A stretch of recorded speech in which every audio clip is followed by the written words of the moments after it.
উচ্চ ন্যায়ালয়ৰ নিৰ্দেশৰ পিছতে বটদ্ৰৱা থান পৰিচালনা সমিতিৰ সাধাৰণ সভাৰ আহ্বান থান পৰিচালনা সমিতিৰ পূৰ্ণাংগ কাৰ্যনিৰ্বাহ গঠনৰ বাবে 12 আগষ্টত অন্তিম সময়সীমা ধাৰ্য কৰি ৰায় প্ৰদান কৰিছিল উচ্চ ন্যায়ালয়ে বিভিন্ন দিশৰ বাধাৰ বাবে সাধাৰণ সভা অনুষ্ঠিত কৰিব পৰা নাছিল পৰিচালনা সমিতিয়ে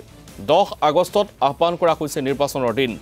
আকাশী গংগাৰ তীৰৰ আই খেৰখুটি সাংস্কৃতিক মঞ্চত পুৱা 11 বজাৰ পৰা অনুষ্ঠিত হ'ব সাধাৰণ সভা আৰু নিৰ্বাচন বটদ্ৰৱা থানৰ সত্ৰীয়া আৰু আজীৱন সদস্যসকলক উপস্থিত থাকিবলৈ আহ্বান জনাইছে পৰিচালনা সমিতি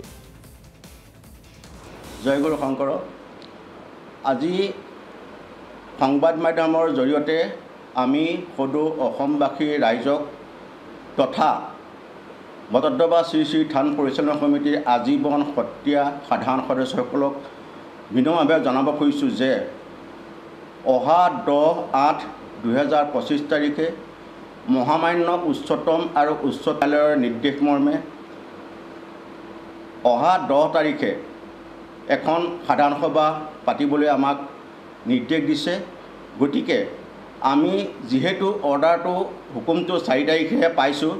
গতিকে আমাৰ সকলো অসমবাসী ৰাইজক আমি নিমন্ত্ৰণী পত্ৰৰ দ্বাৰা আমি আমন্ত্ৰণ জনাব নোৱাৰিলোঁ তাৰ কাৰণে আমি থান পৰিচালনা তৰফৰ পৰা আমি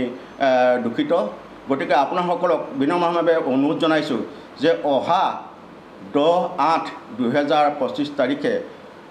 দেওবাৰ উক্ত সাধাৰণ সভাত উপস্থিত থাকি আপোনালোকে সভাখন সাফল্যমণ্ডিত কৰিব বুলি আপোনালোকক অনুৰোধ জনালোঁ ধন্যবাদ নমস্কাৰ